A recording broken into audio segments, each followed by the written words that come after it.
Pharmacy ரெலவெண்ட்டான course படிக்கணும் அப்படிங்கிற ஒரு ஆசை இருக்குது அப்படின்னா இந்த ஷார்ட் வீடியோ பாருங்கள், ஒரு ஐடியா வந்து கிடைக்கும் உங்களுக்கு. ஸோ ஃபார்மசி பொறுத்தவரையும் நிறைய டிஃப்ரெண்ட் கோர்சஸ் வந்து உங்களுக்கு அவைலபிளாக இருக்குது. ஸோ ஃபார்மசி பொறுத்தவரையும் ஒரு பெரிய அட்வான்டேஜ் என்ன அப்படின்னு பார்த்தோம் அப்படின்னா, நீங்கள் physics, chemistry, maths, computer science எடுத்தவங்களும் ஃபார்மசி வந்து படிக்கலாம். ஏன்னா மேக்ஸிமம் இந்த மேக்ஸ், கம்ப்யூட்டர் சயின்ஸ் எடுத்தவங்க மெடிக்கல் ஃபீல்டில் எந்த கோர்ஸுமே படிக்க முடியாது அப்படின்னு தான் நினைப்பாங்க. பட் உங்களுக்கு இன்ட்ரெஸ்ட் இருக்குது அப்படின்னா நீங்கள் வந்து மேக்ஸ், கம்ப்யூட்டர் சயின்ஸ் எடுத்திருந்தாலும் சரி, மேக்ஸ் பயாலஜி எடுத்திருந்தாலும் சரி, பியூர் சயின்ஸ் எடுத்திருந்தாலும் சரி, பயாலஜி கம்ப்யூட்டர் சயின்ஸ் எடுத்திருந்தாலும் சரி, உங்களுக்கு கண்டிப்பாக ஃபார்மசி ரெலவெண்ட்டான கோர்ஸ்க்கு எல்லா காலேஜிலுமே அட்மிஷன் வந்து கிடைக்கும். முக்கியமாக வந்து பேச்சுலர் ஃபார்மசிக்கும் டிப்ளமோ ஃபார்மசிக்கும் ஈஸியாக அட்மிஷன் கிடைச்சிடும். பட் இதில் இன்னொரு கோர்ஸ் இருக்குது வந்து பார்த்தோம் அப்படின்னா உங்களுக்கு.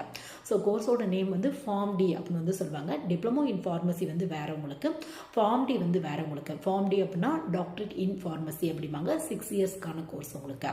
ஸோ இதுக்கு கன்ஃபார்மாக பயாலஜி ரெலவெண்ட்டான குரூப் தான் எடுத்துருக்கணும் அப்படிங்கிறத எலிஜிபிளாக ஃபாலோ பண்ணுறாங்க. ஸோ உங்களுக்கு வந்து பார்த்தோம் அப்படின்னா உங்களோட ஒப்பீனியன் பேஸில் உங்களுக்கு 4 இயர்ஸ் படிக்கணும் அப்படின்னா நீங்கள் வந்து பேச்சுலர் ஃபார்மசி படிக்கலாம்.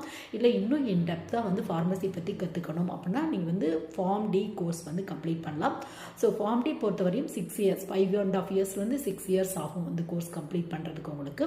ஸோ அது மட்டும் இல்லாமல் கோர்ஸ் கம்ப்ளீட் பண்ணதுக்கப்புறம் உங்கள் பேருக்கு முன்னாடி டாக்டர் அப்படின்னு வந்து நீங்கள் போட்டுக்கலாம். உங்களுக்கு சொல்லப்போனால் இந்த ஃபார்ம் டி கம்ப்ளீட் பண்ணவங்களுக்கு டாக்டரை விட மெடிசன் பற்றி ஒரு நல்ல நாலேஜ் இருக்கும் அப்படின்னு வந்து சொல்கிறாங்க உங்களுக்கு. ஸோ நீங்கள் யூஜி ஃபார்மசி ரெலவெண்ட்டாக படிக்கணும் அப்படின்னா ஒன்று ஃபார்ம் டி படிக்கலாம், அப்படி இல்லைன்னா டிப்ளமோ இன் ஃபார்மசி படிக்கலாம் 2 இயர்ஸ்க்கான கோர்ஸ். அப்படி இல்லை அப்படின்னா நீங்கள் பேச்சுலர் ஃபார்மசி வந்து நீங்கள் படிக்கலாம்.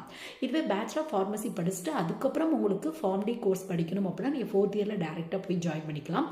இல்லை டிப்ளமோ இன் ஃபார்மசி படிச்சுட்டு பேச்சுலர் ஃபார்மசி படிக்கணும் அப்படின்னா 2nd இயரில் இந்த இன்ஜினியரிங்லாம் லேட்டரன்டி ஆப்ஷன் கொடுக்குறாங்களா அந்த மாதிரி வந்து நீங்கள் ஜாயின் பண்ணிக்கலாம்.